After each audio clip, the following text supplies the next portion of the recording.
With the merge coming, up to 64 million total ETH will be available to be staked and become activated within 1 year. Lido's size and network effect will give them a major advantage in absorbing this potential inflow as well.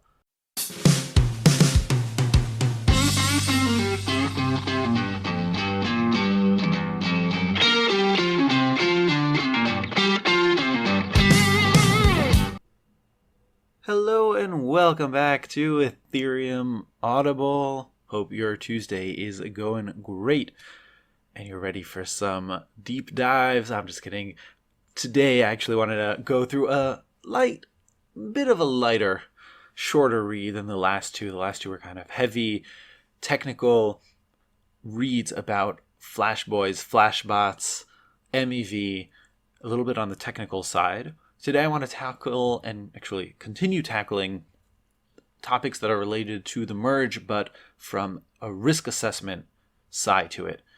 And there's been a little bit of a kerfuffle over the past few months all about the centralization that the merge and proof of stake in general brings to the table, and it's centralized around a platform called Lido. What Lido does is it enables folks to not really delegate, but stake less ETH than the full 32 required to run a validating node.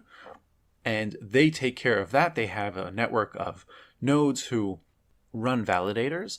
And the way it works is that people who have less than 32 ETH can give Lido their ETH. In return, they receive a derivative token called staked ETH, stETH.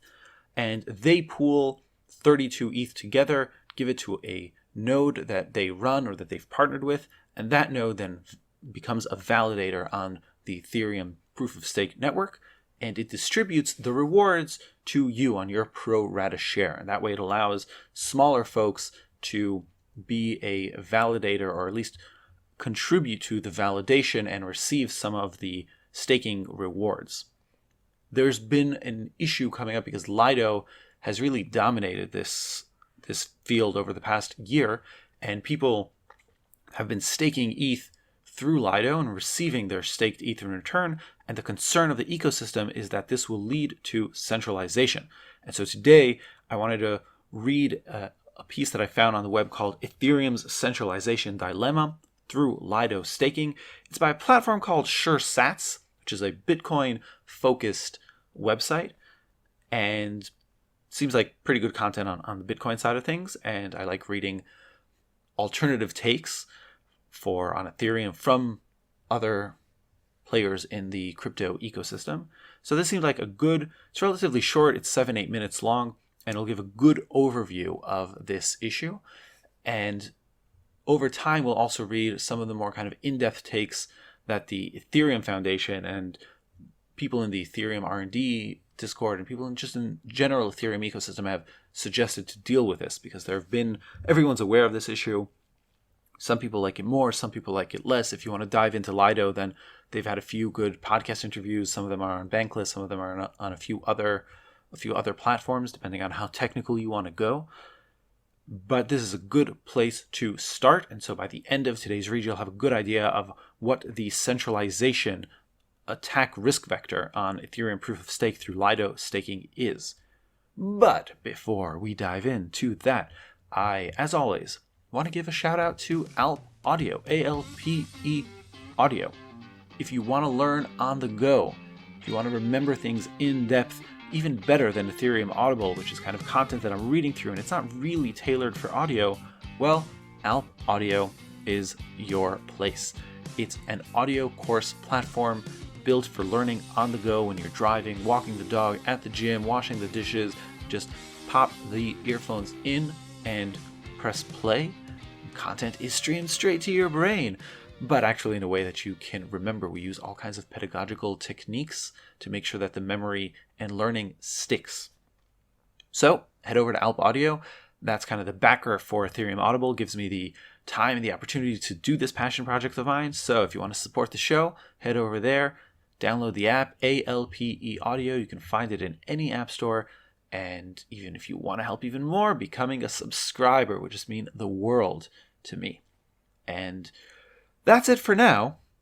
we're going to dive in without further ado into Ethereum's Centralization Dilemma through Lido Staking by DAP from suresats.com. Ethereum is continuing its devolution into a permissioned, censorship-prone system. Ethereum's planned merge to proof-of-stake will erode decentralization in the system, mainly due to staking derivatives and incentives already playing out. Though we are seeing this currently happen with Ethereum, the incentives described here could be applied to other proof-of-stake Layer 1 blockchains that have smart contracts at the base layer. I'm going to attempt to dive into this as clearly as possible, but first there are several definitions we need to get out of the way. And by now, you should all know all of these definitions. So, here we go. Proof of stake. Proof of stake is a type of consensus mechanism used by blockchain networks to achieve distributed consensus. It requires users to stake or lock up their ether to become a validator in the network. Validators. Validators in Ethereum's proof of stake are similar to miners in proof of work. They order transactions and create new blocks so that all nodes can agree on the state of the network. Staking rewards. In return for locking up your tokens, you receive a reward of 4.4% APY on Ethereum. Just as an aside, I don't know where that number comes from. The staking reward actually varies based on how many people are staking, how the block rewards are distributed during that block, the burn, all kinds of things like that. The merge. Currently, Ethereum has a proof of work and proof of stake chain running in parallel. While both chains have validators, only the proof of work chain currently processes users' transactions. Once the merge is complete, Ethereum's blockchain will shift fully to the proof of stake chain, called the beacon chain, making mining obsolete. There is no set date for this. MEV, maximal extractable value, refers to the maximum value that can be extracted from block production in excess of the standard block reward and gas fees by including, excluding, and changing the order of transactions in a block. Lido. Lido is a staking pool offering a liquid staking solution for ETH and other proof-of-stake chains. You stake your ETH with Lido and they give you stETH, a derivative token, in return. Problems with centralized monetary systems. Before getting into the mechanics of how Lido's protocol will likely lead to Ethereum centralization, we should discuss why centralization in these systems is bad in the first place. The original goal of Bitcoin was designed to transfer value between participants in the network without the need for a third-party intermediary. It was created to be a permissionless system that allows anyone to become a part of the network and contribute to its upkeep. Decentralization is key to keeping the system permissionless and to allow any party to transact. In a centralized system, a cartel of block producers, validators, or miners can decide whose transactions are processed. This means whoever is in control of the production of blocks can blacklist or censor addresses based on their views. For systems with lofty goals, such as Ethereum, this means your internet property rights and or money value could be stripped in the system at the whim of a few. Now, I'm not making the argument that this means Ethereum is doomed to go to zero. However, if it becomes a centralized system, it cannot be deemed a trustless asset or money. For nation-states and those looking for a neutral reserve asset, this will undoubtedly remove Ethereum from that category. You would see the same issues arise that we are seeing today. Sanctions can be employed to those nations or institutions that do not understand this. Furthermore, in a centralized blockchain, you will also see most of the value accrue to VCs, whales, governments, and institutions. Wealth inequality will be a massive problem, as such systems suffer from the Cantillon effect. Proof of stake, staking derivatives, and centralization. So how does Ethereum's merge to proof of stake lead to centralization? To answer this question, we have to first look at the problems potential stakers face when deciding if they should lock up their Ethereum. The first problem for a potential staker is that if you stake your ETH to become a validator, you can't use your locked up ETH for any other economic activity. This means you cannot use it to transact, earn a yield in other DeFi protocols, borrow against it, etc. The other arguably bigger problem is that there are real costs to staking in ETH. First, you must have 32 ETH, and you can only stake in multiples of 32 ETH, which at the time of this writing is equal to $96,000. Even if you do not have 32 ETH, you still have hardware and bandwidth requirements and are at risk of having your funds slashed if your validating node experiences downtime. Slashing is meant to keep validators honest, but there may be expensive lessons for technical performance issues. Lido emerged as the solution to these problems. They allow users to have no staking minimum and allow stakers to still have liquidity while locking up their ETH for a reward. When stakers lock their ETH with Lido, they receive stETH tokens, which can then be used for other economic activities. stETH, a staking derivative, is pegged to ETH at a 1-to-1 ratio by Lido. Lido users receive a current APR of approximately 4%, as opposed to 4.4% for running their own validator. However, an ecosystem around stETH has developed where users can earn additional yield on their stETH. This yield for stETH on certain DeFi protocols is larger than 5%. For example, Curve has a pool offering 6.99 variable APR on staked ETH. This sounds great for users. However, we can already see how they are strong monetary incentives for delegating your stake to Lido versus running your own validator. Of course, other staking pools can create their own staking derivatives, and we have seen other protocols such as Rocket Pool do this. What we have come to find is that staking derivatives are hugely affected by network effects, with Lido having a large head start on every other staking pool. Their share of liquid staking has reached 88% at the time of this writing, up from 75% just a few months ago. Lido's staking pool dominance. How and why did Lido become such a dominant force so quickly here? The answer lies in the explosion of stETH in DeFi protocols such as Curve, Aave, and Maker. This cycle is virtuous and self-serving. The more liquid staked ETH is on these platforms, the lower the opportunity cost of staking, which leads to more ETH being staked to Lido, which then increases the staked ETH liquidity. This deep liquidity in staked ETH incentivizes the user to stake with the market leader. Additionally, as staking with Lido continues to scale, their ability to generate rewards that can be passed to the user increases. This is apparent through their approved proposals to join forces with Flashbots and Paradigm, showing they are at the forefront of MEV research. A gap in APR will emerge due to the leader's ability to generate greater MEV than smaller pools. The merge adds priority fees and MEV to validators' rewards. The market leader has the ability to spend the most on talent to develop practices and software to extract the most MEV from the reordering, inclusion, or censoring of transactions. Per Lido, this is expected to nearly double their current staking APR. They will continue to centralize power if and when they are able to meaningfully generate more MEV than their nearest competitor. With the merge coming, up to 64 million total ETH will be available to be staked and become activated within 1 year. Lido's size and network effect will give them a major advantage in absorbing this potential inflow as well. In order to prevent validating parameters from changing too rapidly, the Ethereum protocol only allows 4 new validators to be activated per epoch, which is every 6.4 minutes. With so much ETH available to be staked post-merge, this is expected to create a very long waiting queue for new stakers to become validators. This means that staking pools with a small number of currently active validators are at a huge disadvantage in the APR they can pass on to their users. With Lido at such a huge scaling advantage, their existing users will only experience a small temporary decrease in APR compared to their competitors. This further cements their status as staking pool leader.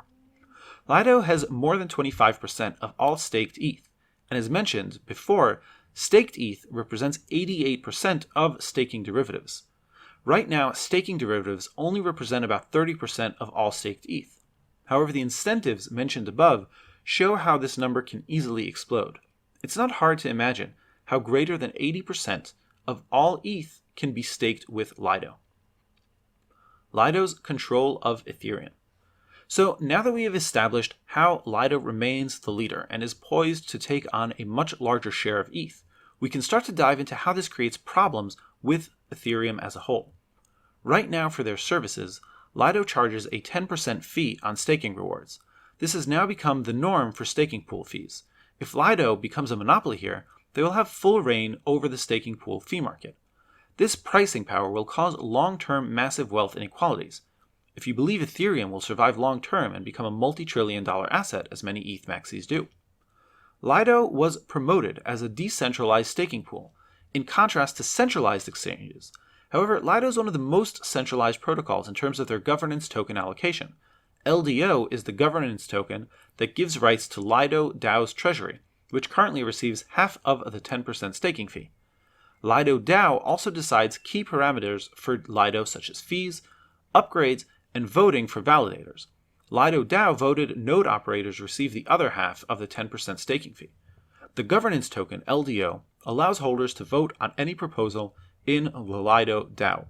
A massive 75% of LDO was allocated to the founding team, early investors, developers, and VCs. Additionally, the top 100 holders own over 94% of LDO. If Lido monopolizes staked ETH and validation, this is effectively creating an oligarchy with full control over fees, pricing, and validator selection. You may also imagine a scenario down the line where, due to Lido's monopoly, LDO may not just affect governance of Lido, but will also affect Ethereum governance. In such a scenario where Lido has all the staked ETH, they can essentially hold the network hostage over any decision they do not align with. Of course, Ethereum nodes could fork, but with most of the economic activity now being performed with staked ETH, the economic majority will continue to support the Lido chain. This is one of the huge disadvantages of proof of stake versus proof of work. In proof of work, the top miners are not necessarily the top economic powers in the system, while in proof of stake, they are. Even if you believe that Lido is currently a set of good actors, it's extremely naive to believe that this oligarch would not become corrupt over time and or influence to censor transactions. With Lido providing staking solutions to other L1s, their influence may extend well beyond Ethereum.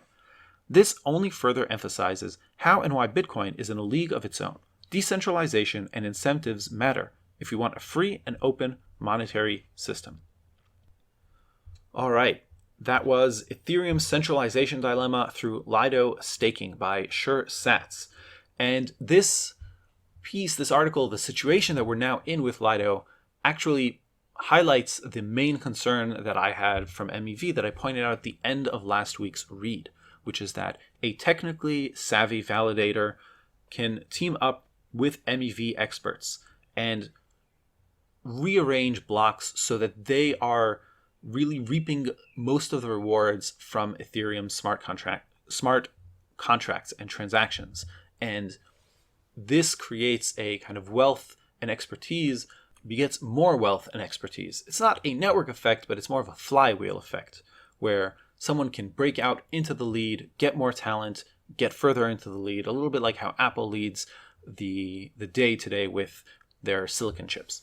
Now, this isn't, by the way, I don't think this can not happen in proof of work. I think this could also happen in proof of work in the same way. If a miner was very talented in designing ASICs and kind of got ahead of the market there, then they could become the dominant miner as well. But I'm putting that aside for a second. This situation of Lido, who runs a lot of nodes, getting also into the MEV game, and therefore being able to incentivize more people to stake through Lido, and therefore giving Lido more nodes and more options for MEV, and therefore maintain that above average yield, that's concerning. Because just like this article points out, the Lido DAO is not decentralized whatsoever. And if they run the nodes and they have a say, well, that's very concerning. And that's my main concern with MEV.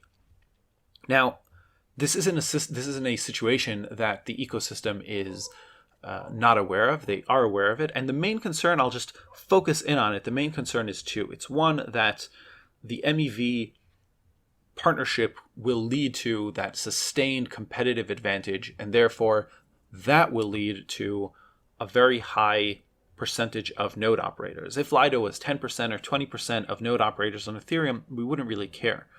That's, by the way, the situation now. Today, Lido is around 25% of validating nodes on the beacon chain. And so they're getting to a level where we should be concerned.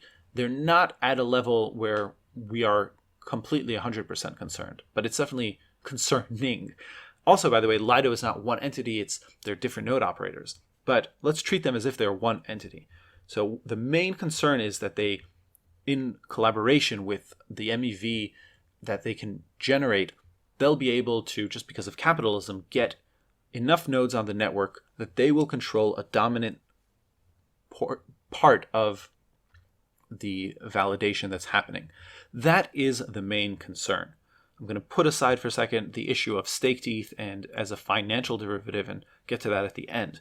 But in terms of consensus on the beacon chain, on the layer 1, that's what we're worried about. Now, the ways to deal with it are, there are few. One is getting more people to run their own nodes and not run them through Lido, whether altruistically or because of a higher APY. If you're not paying Lido 10%, then that can be significant. And getting other cheaper opportunities for individual stakers who don't have 32 ETH. Rocket Pool is a great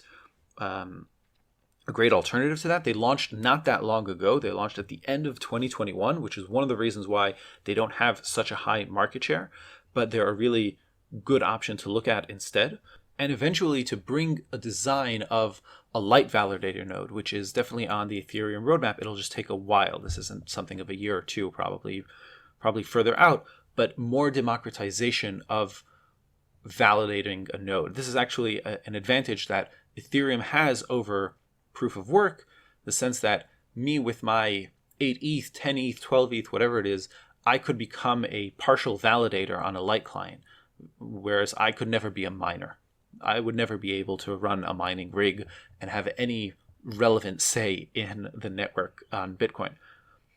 So that's the main way to deal with it. It's to make sure that Lido stays a less than, say, 25% portion of the validating node. And to do that by competition, by offering an easier way, and having technically savvy competitors to Lido. My personal take is that market forces will let this play out. And indeed, Lido will have a competitor. They'll compete on APY. Other people will come in. There's a large degree of awareness of this in the core Ethereum community. And those are the people who will care and get a competitor, whether it's Rocket Pool or Stakehound or someone else, out there in the front competing with Lido. There are also more official ways to deal with this, and we'll deal with that in future reads. But just this past week, there was a proposal to limit staker nodes to less than 30%. I'm less of a fan of that because that's really governance on core Ethereum protocol things. And if we want to be decentralized and we want to be permissionless, then those kind of governance moves strike me the wrong way. And market forces should be the ones to take care of this. The truth is that Lido, they're a great team. They got a good product. They got it out to market much earlier than everyone else. And there definitely is a network effect around their staked derivative, the stETH, which is basically when you stake on the beacon chain today, because the beacon chain isn't live. Well, it is live. It's just not outside of the testnet. It's a one-way stake. You can't unstake your ETH. And so to prevent that lockup from people, Lido gave this derivative, stETH. And essentially, in the future, that can be traded one for one with the ETH that's on the beacon chain. And so that gives staked ETH a value. There's actually some drama around the staked ETH and the ETH peg dropping below 1. So you can buy staked ETH for, 0.95 ETH or whatever it is. And as long as you know that in the future, you'll be able to trade that for one for ETH. This isn't an algorithmic stablecoin or anything like that. This is literally a derivative where you trade it one for one with your ETH that's stuck in the beacon chain and can't be unlocked today. But what Lido did, which was really smart, is they built an ecosystem of DeFi players who will take that staked ETH, and you can use it almost as if it's ETH in a lot of cases on Curve and on Aave, and generate a reward from it, and so kind of do all kinds of DeFi things with it. And in this sense, this is another competitive edge that they have, where liquidity begets more liquidity.